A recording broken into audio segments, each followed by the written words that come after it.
Հավաքած խաղողը մեծ դժվարությամբ իրացրած գյուղացիներն այժմ էլ տվածի դիմաց գումար ստանալու հարցով են մտահոգ։ Լավագույն դեպքում 1 տարվա ընթացքում վճարվելու խոստումներ են լսել, թեև դրանք էլ թղթի վրա դեռ չեն ամրագրվել։ Գործարանի կա, որ դաժե ասել է մինչև սեպտեմբեր, մինչև 19 թիվը, այնքան որ մարդիկ նեղներն էլ դատարկել են։ Մյուս տարվա սեպտեմբեր։ Այո, հələ ավելի, այ բանը 18 թիվ։ Արինու գինե գործարանը, Արինի գյուղի մեջի գինե գործարանը։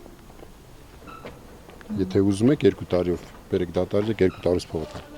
Խաղող վերամշակող ընկերություններն էլ իրենց հերթին են սպասում կառավարության խոստացած արտոնյալ վարկերին, որ կարողանան մարել գյուղացիներին ունեցած պարտքերը։ Եթե խոստացել են այս տարվա խաղողի բերքը պետականորեն խոստացել են վարկեր տրամադրել ու խաղողի փողերը տան, ուրեմն այդպես էլ կլինի։ Կառավարության կողմից հիմնադրված վարկային կազմակերպությունից հրաժարվեցին հայտնել, թե որ ընկերություններն են ստացել մինչև 12.5%-անոց վարկը։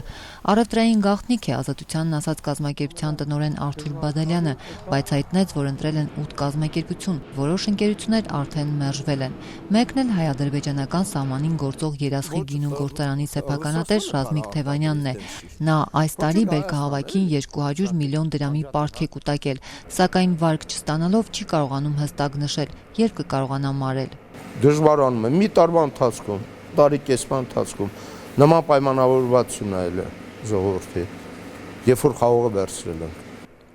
Գործարարի համար անհասկանալի է հատկապես մերժման պատճառը, ասել են, թե սահմանամերձ գոտում արտադրությունը ռիսկային են համարում։ Տարել եմ ընդ մի ամիս տարան, բերին թղթերը տարան, կեսարին, կենարին, ասում է ռիսկային գոտի է։ Այդ ձեր համար ռիսկային է, իմ համար ռիսկային չի, որ իմ էլացածը լրիվ ստեղը։ Բայց ինձ թվում է, պետություն չէ, իշխանության խնդիրն է։ Երասխի գործանը կաշխատի, թե չի աշխատի։ Սահմանի վրա, եթե մի հատ հավաբունել կա սարքած, այդ հավաբունը պետք է ինչ ուզում անեն։ Եթե աղվեսներն են խանգարում, աղվեսների դեմ էլ իշխանությունը պետք է պայքարի, որ այդ հավաբունը լինի։ Հակառակորդի բարիկադներից ընդամենը մի քանի մետր հեռավորության վրա գործող գինու գործարանն ամեն տարի մինչև 20-ից 25 մեքենա գինի ու կոնյակ է արտահանել։ Ռազմիկ Թևանյանը կանխատեսում է, այս տարի այդ թիվն առնվազն 5 անգամ պակաս կլինի։ Ռուսական շուկան անհույս է դարձել, արդյունքում գործարարը մի քանի տարվա արտադրանք է կուտակել, սակայն շուկա դեռ չի գտել։ Ես ստիպված եմ ընդունել։ Այդ խաղողը ես ստիպված, ինձ ընդհանրապես պետք չէր, որ չէի աշխատում իմ ինչին էր պետք, բայց ստիպված մարդը, բերքը մնում էր, փչանում էր, ուրիշ ձև չկար։ Գինեգործը դժգոհ է իր գործարանին արտոնյալ վարկային միջոցներից զրկելու համար, սակայն պնդում է, դա էլ ոլորտը չէր կարող կարգավորել։ Գյուղատնտեսության նկատմամբ ճիշտ մոտեցում է հարկավոր իրավիճակը փրկելու համար, ասում է։ Կար խաղողի ավելցուկ կամ